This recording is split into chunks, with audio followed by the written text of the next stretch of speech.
Monsieur le Président, pensez-vous que les pays de l'OTAN devraient abattre les avions russes qui pénètrent dans leur espace aérien? Oui, je le pense.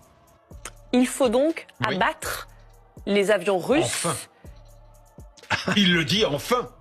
Il le dit enfin.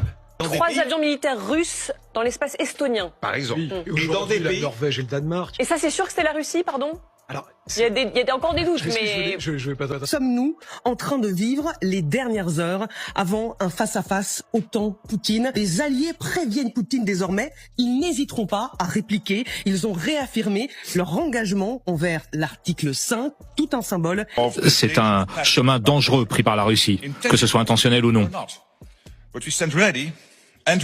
Nous sommes prêts à défendre chaque centimètre carré de notre territoire. Donald Trump exhorte tous les pays de l'OTAN à abattre tout avion ou drone russe qui survole leur espace aérien. Il fournira du matériel payé par les Européens, mais ce sont les Européens qui devront s'en charger. Y a-t-il une preuve qu'un avion russe a survolé l'espace aérien polonais ou estonien? Réponse: aucun communiqué de l'OTAN, aucune image. Mais allons plus loin. Les Européens veulent se confier, nous le savons. Trump parle, mais près de 25% de l'uranium enrichi nécessaire pour la production d'électricité dans les centrales nucléaires américaines provient de Russie. Il ne compte même pas mettre fin de sitôt.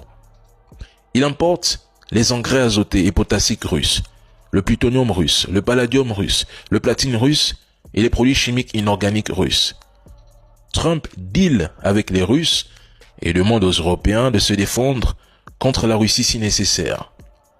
Et lorsqu'on demande au patron de l'OTAN, est-ce que l'article 5 de l'OTAN sera appliqué? Le bon monsieur ne répond pas. En gros, au nom de l'OTAN, pour sauver l'image et montrer que nous sommes une puissance, défendez-vous contre la Russie. Mais attention, ne comptez pas sur un seul soldat américain pour venir se battre en Europe. L'article 5 de l'OTAN, sous Donald Trump, c'est une mascarade. À cause des ressources et de la logistique, l'OTAN n'est pas prête pour une guerre prolongée. C'est factuel, les chiffres sont là. La Russie contrôle 17% du gaz européen vers Turk Stream. Les Européens ne veulent surtout pas sanctionner l'Inde et la Chine, qui sont 2 partenaires clés et cruciaux des Européens et qui, attention, ont décidé de continuer de s'approvisionner en énergie russe. Donald Trump sait qu'une guerre mettrait à genoux l'approvisionnement énergétique de l'Europe, causant même un crash économique. En fait, ces gens créent l'insécurité, manipulent les populations, imposent des lois à leur avantage, laissant le peuple subir les conséquences. Et à la fin, tout le monde applaudit.